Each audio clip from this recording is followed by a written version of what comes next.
Welcome to Mary's Eclectic Interests. I'm your host, Richard A. Claddy. My special guest tonight is Kelly Radi, who has written a book, Out to Sea, A Parent's Survival Guide to the Freshman Voyage. Welcome, Kelly, to the show. Thanks, Richard. It's a pleasure to be here. We're honored to have an author here that has, what is this? Did you win an award? I did. Just this month, the book earned a MIPA award. Is this from the Independent Publisher? Independent Publishers Association, and it received the gold for the parenting and family category. Well, congratulations. So, thank you. It's been just a real honor and privilege to be able to share this information. You published this yourself, is that correct? Through Beaver's Pond Press in Edina. All right. So were you trying to sell like your manuscript to a big publishing house, or did you have to just kind of feel that out and decide on your own that maybe this is a better way to go? I really hoped I could do something locally. I wanted to be a partner with my publisher, not a number or name, somebody they talk to on the computer. Right. And so I was able to develop a personal relationship with the crew there and had a Twin Cities editor and a Twin Cities graphic artist. If I can mention him, Kevin Cannon did incredible work on the cover design, and so I appreciated having my publishing team local. All right. What motivated you to write this book? My kids preparing to launch. That's what motivated me. You're launching them off to school. Exactly. Higher education. Exactly. When our oldest daughter was preparing to go to college, I was lost, and I was looking for some guidance, and I'm an avid reader, so I thought, I'm going to go find a book to do this. And there must be tons of books out there. There are. However, a lot of them that I found were written by strong academics, maybe a retired former dean or administrator of a college. Lots of facts, good data. I felt missing a little heart. And so I wanted to write something that really captured those same facts and information, but also touched on the heart of a parent, because this transition is really powerful. It is emotionally and sometimes physically exhausting. So this is from a parent's point of view, and you're giving them tips to how to prepare your children when they go off to college. And is there like, right off the bat, is there something that really stands out that you discovered that you probably didn't even think of before? Oh gosh, tough question. I would say just the communication piece. As a parent, we're wired to want to jump in and fix things, and especially me, I'm a fixer. But I found in doing the research for this book, it's not a memoir. It's not just telling our story. I went coast to coast and interviewed administrators, college and high school, admissions counselors, parents, psychologists, and students. And I got some of the best information from the students. So while we do share our story, and it is part of who I am that made me want to write this, it's really not telling just what happened at the Radi house. It's sharing information from many other households and what worked and what didn't. It's pretty, it can be pretty overwhelming. And I'm just, I'm an adult. I mean, you got to put yourself in their shoes and getting adapted to school. I mean, what is important for those parents to understand is you got to put yourself in their shoes. What are they getting into? Great point.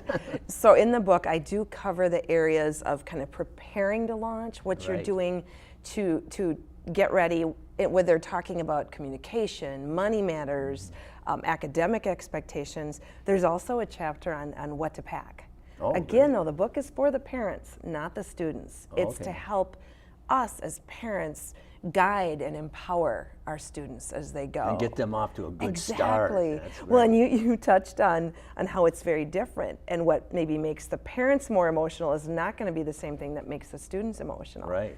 But these kids are under pressure in preparing to launch and doing it all and getting ready. And a great thing to tell you that happened at our house. So for me, packing ahead of time, the summer before the launch, we had a go box where we'd just start throwing, those towels they'd get as a graduation gift would go in the box. And, and before you know it, it went from a box to the guest bedroom. Before you know it, there's piles of towels and bedding and toiletries. And for me, the packing process was kind of therapeutic because we were owning it and I was helping. It was something tangible I could do to help my daughter through the process. However, what helped me gave her some anxiety. I walked into that guest bedroom one day, and there's my little girl, all 18 years of her, sitting in the middle of the room next to a pile of toiletries, a basket of laundry, towels, bedding, and she's holding a pair of flip-flops, shower shoes, bawling her eyes out. So while it helped me to put all that stuff together, for her it actually almost made her more anxious about going. Okay. Well, how about a little bit of your background? Did you attend college? And I did. I went 6 hours from home. I was the first one in my family to what launch. was it like when you went off to school for the first time? When I went off to school, we had to wait to contact our parents till Sunday night, where you'd wait in line in the dormitory basement for your turn at the payphone, where you'd dial. Oh, yeah. What? What's that? Yeah, and call collect. And so that's a really significant change from then to now. Now we're in our kids' back pockets, literally. You know, they're a text or a phone call away, and they're all carrying their smartphones. So that's a question, interestingly enough, that comes up frequently from parents, and that is, how often do I call my child? How often do I reach out? Because my instinct is, well, I haven't heard from him in 4 hours, I better check, you know. And the advice I got over and over again from administrators and you know, counseling staff on the college campuses was, let them make the first move. Right. So instead of me calling the third time that week or that day even, if my daughter needed to reach out to me, she would, but kind of for the first month especially, let the student make the first move. And understand if you don't hear from them, that's probably good news. Yes. They're probably not homesick. And really, once the students go through orientation and that move-in weekend, the universities keep them humming. They are busy. Oh, yes, they've got it. From sun up to sundown and then some. And that's by design, I think. Oh, yeah. Keep them occupied, get them in the system, get them in their groove. Let them meet people in their dorms, on their floors, in their classes. And so when they don't reach out to you, that's a good thing because they're occupied. Their minds are occupied, their hearts are occupied, and they're busy. Right. My personal story, I went to the University of Minnesota, and one thing I found is it's kind of important, you know, I'm sure you get into you know, the expense of going to college, and it's good that you got to think ahead there, of course. And most students probably need a part-time job or something if you do have some financial. What I recommend is trying to get a job on campus. Many of these universities, I'm sure almost every university and college has an employment office where you can check in, and I found that very helpful. I worked part-time at the University of Minnesota, and that worked out really well for me. Well, then you don't need a vehicle necessarily if it's on campus. It makes it easy to get to work. And generally the on-campus jobs accommodate a student's schedule. Yeah, I found that out too. And plus, I had different jobs where there's actually downtime, and you know, I could do some studying on the job even. And that it's not like I'm getting away with anything. I mean, they encourage that. I mean, it's a place. Then they have work study too, and all sorts of programs. So I think it's very important to you got to think ahead and prepare, and that's I'm sure that's what a lot of this is about, is just thinking ahead before the problems arise. Exactly. It's talking about it and communicating on the front end. So we may assume that our student's going to have some sort of a job. They may not. And considering parents and children don't always see eye to eye through the entire teenage years, it shouldn't shock us as parents. However, really communicating about it on the front end, whether it's academic expectations, job expectations, how often they're coming home, and even the communication. Hey, just so you know, if I do call you, I do expect to just get a text saying, thumbs up, I'm okay, within, say, 24 hours, just for a parent's peace of mind to know that the student's okay. There are other important issues that we have to cover as parents, and as your students are leaving, most of them are 18, 19 years old, and in most cases it might be their first exposure to alcohol, and let's hope not any other drugs, and Right. but there are other drugs out there. We must face the real world these days. Correct. How do you prepare for that? I have a whole chapter in the book, and it's called Tsunami, keeping up with my nautical theme. And just like a tsunami blows over and scares and hurts fishermen, you know, these issues are the things that keep us as parents awake at night, and the tsunami of emotions that come with it. And you mentioned alcohol, Richard, and that is hands down the #1 concern on any college campus, Sure. whether it's a large public university or a small private college. Every single administrator I interviewed cited alcohol as their #1 concern. Right. So if you think your student's not going to be exposed to it, you're probably mistaken. Oh, well, they're going to be exposed to it no matter what, because they're going to be going to parties and stuff. And if they Right.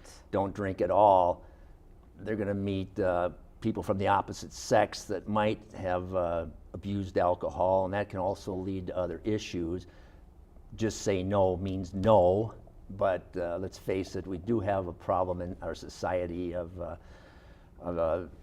inappropriate sexual activity on partners. You know, they don't recognize when, you know, if there's alcohol involved.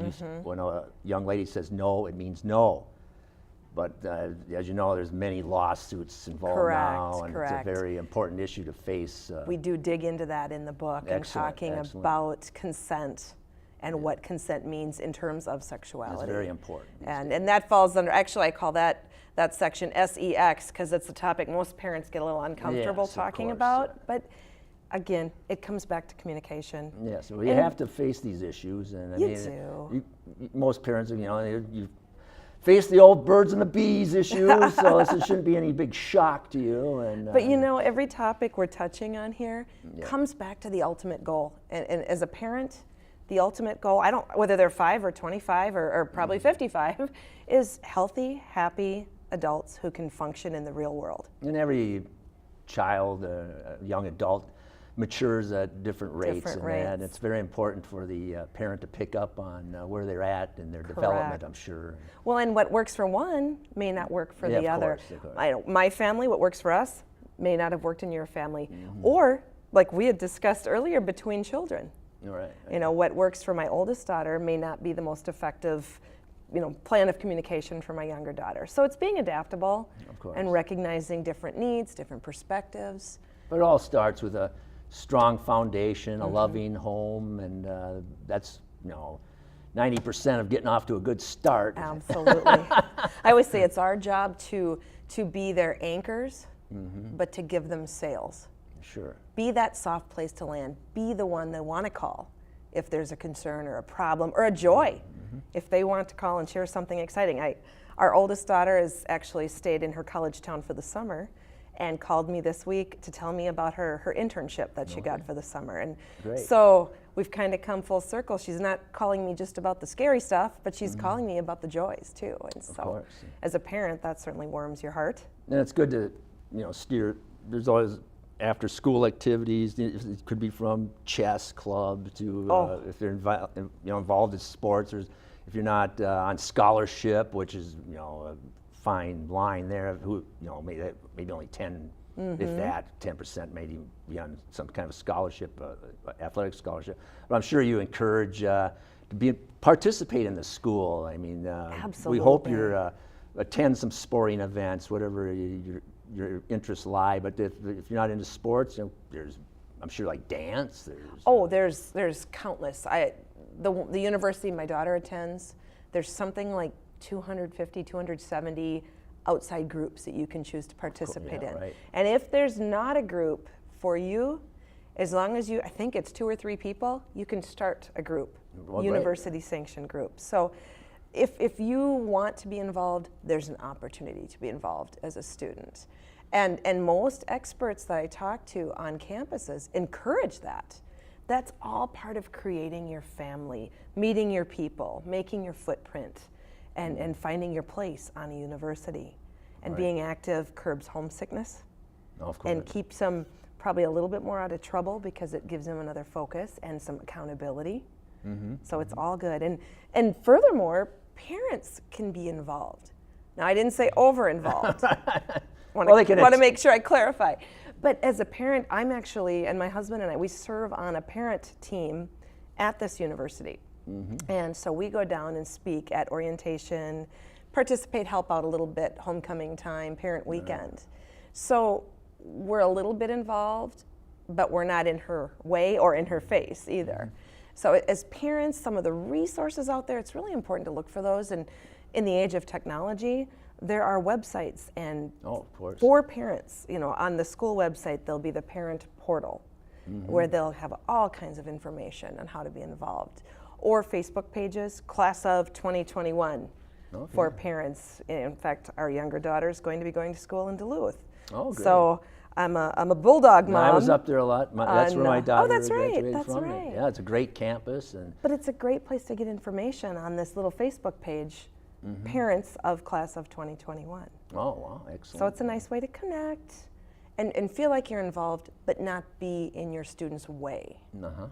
And that's another piece of advice that I share in the book that I received as I talked to experts. You know, the question was, how much involvement is too much involvement? Our instinct is to do this and help and jump in and fix and advise or over-advise. And the advice was, what you're doing is all right if it's not inhibiting the growth or development of the student. So them bringing laundry home and you helping them do a load of laundry probably isn't inhibiting any growth. But you showing up unannounced to the dorm 3 times a week to pick up Junior's laundry might be getting in the way of that growth factor. And it's good to cover more than one stone. You could go up and see how they're doing, but kind of tie it around an event. Like maybe there's a play, a student play, or there's all sorts. Like you said, there's thousands of activities. You can go up and go to a dance with them. So that's what I did.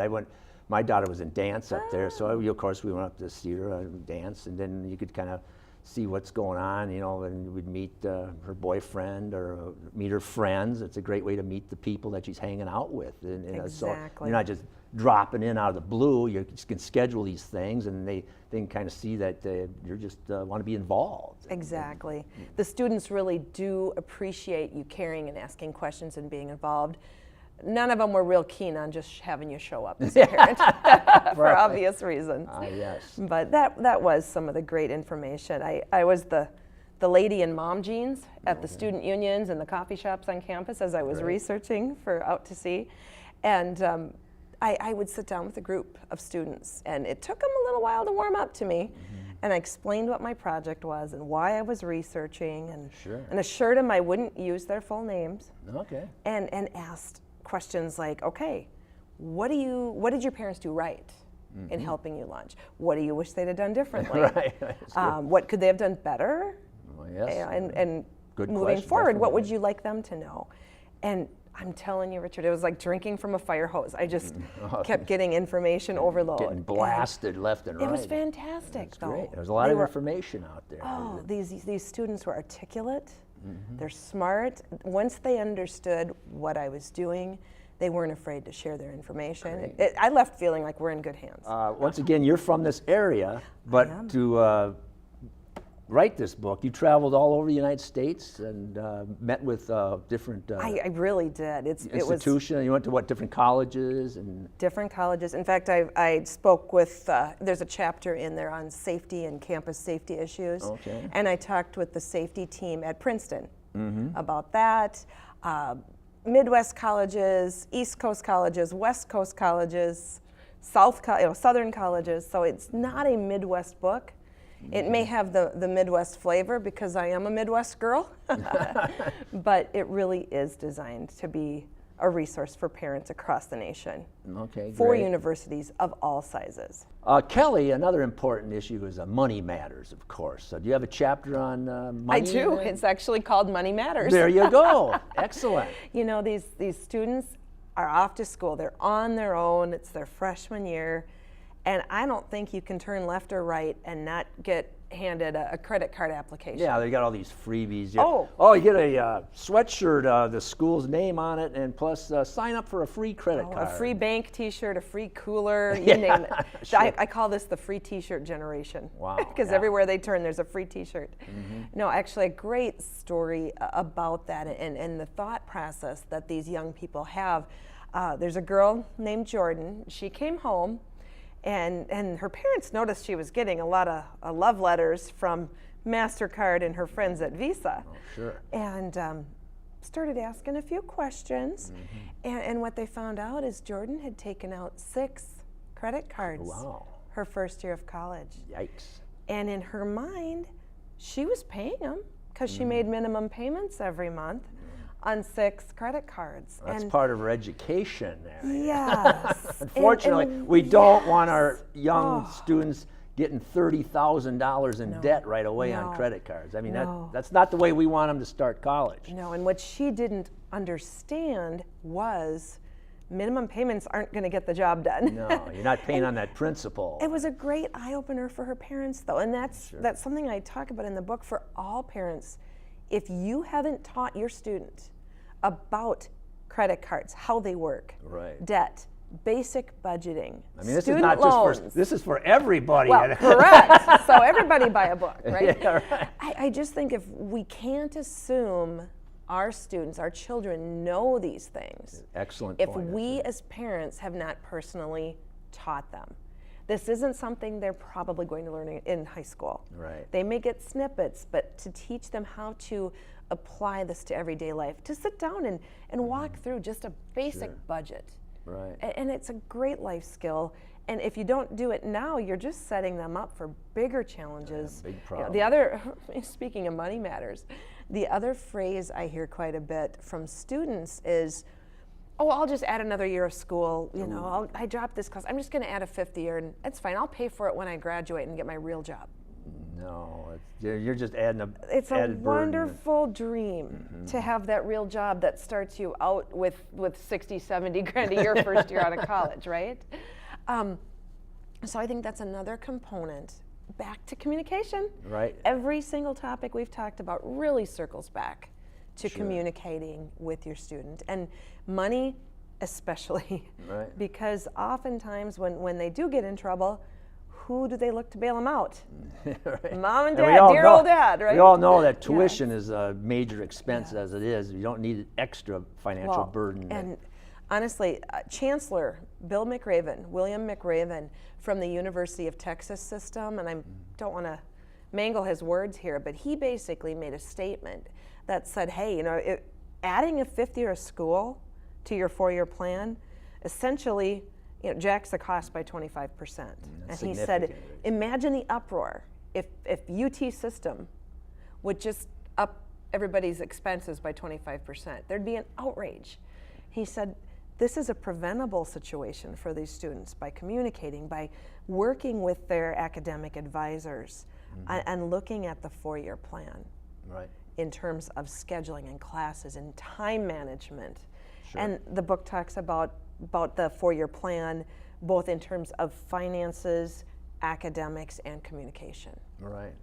Okay, another very important issue is the health of our children, and many have special needs. Do you recommend working with like the school nurse? Are there many programs? I would imagine most colleges have health. And I'm sure most colleges you have to have a health insurance is part of your tuition too, isn't it? In most, they generally fall under their parents. Oh, do they? Most of the time.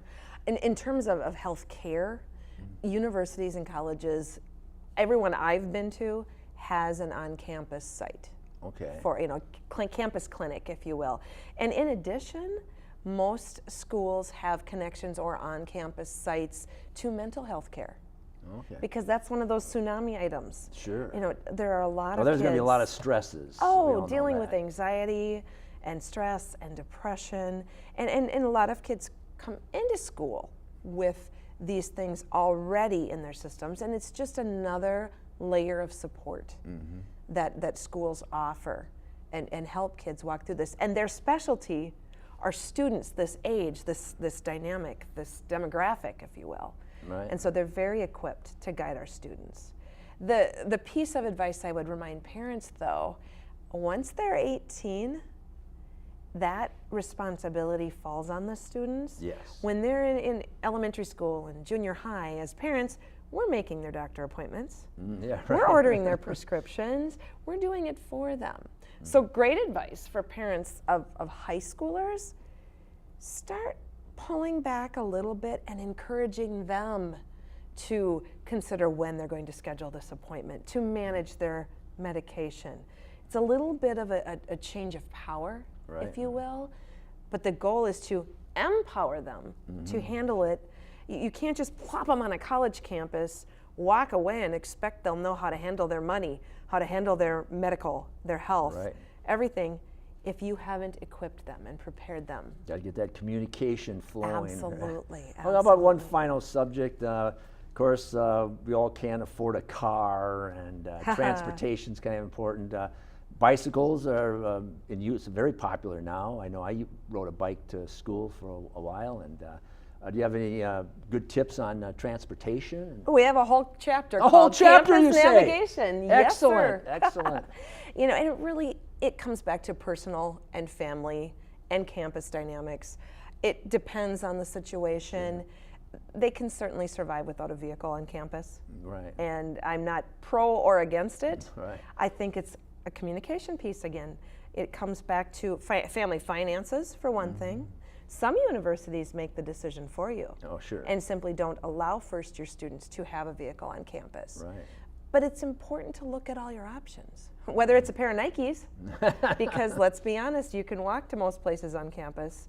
The way schools are set up, you can get your classes, your fitness, your entertainment, your groceries, your cafeteria, all in a pretty tight distance. A good pair of sneakers will get you where you need to go. Excellent, excellent. However, there's also public transportation. Of course. Of course, you want to look into safety and effectiveness too, depending on where the university is Very located. important issues. I did have one student say it's not as great as it looks in the brochure, but I think it's worth looking into. Definitely. Because many communities, their public transport offers significant, if not free, discounts to college students. What specific message would you like to leave with the parents and say, this, when you read this book, these are the one or two most important things that you're going to get out of this book, that maybe you've got questions on this and that you didn't think of. You weren't, because that kind of, what I mean, you wrote this because you couldn't find a book to answer your questions. Right. So how? Well, I do hope when people read the book, they feel like they're sitting down having a cup of coffee with a friend, a mom who's gone this route before. And I want it to come from the heart, but give them the information they need. And I guess my advice would be, first of all, you will survive. Right. You will survive. And I would encourage parents to really remember that ultimate goal. Because if you remember, the goal is empowering these young people to be healthy, happy adults who can function in the real world, not attached to our hips. That's you know, right. if we can keep that top of mind, it helps us make better parenting decisions through this season of life, through this transition from high school to college. Well, Kelly, excellent book. I think, like you said, Thanks, Richard. you were out there looking for something when your daughter was going to be going to school and you couldn't find anything. So you saw a need and you jumped on it, and we salute you for that. Once again, this is Out to Sea, a parent's survival guide to the Freshman Voyage. Kelly Radi is my special guest. This is Mary's Eclectic Interest. Great interview, and I hope to see you again. Thanks, Richard.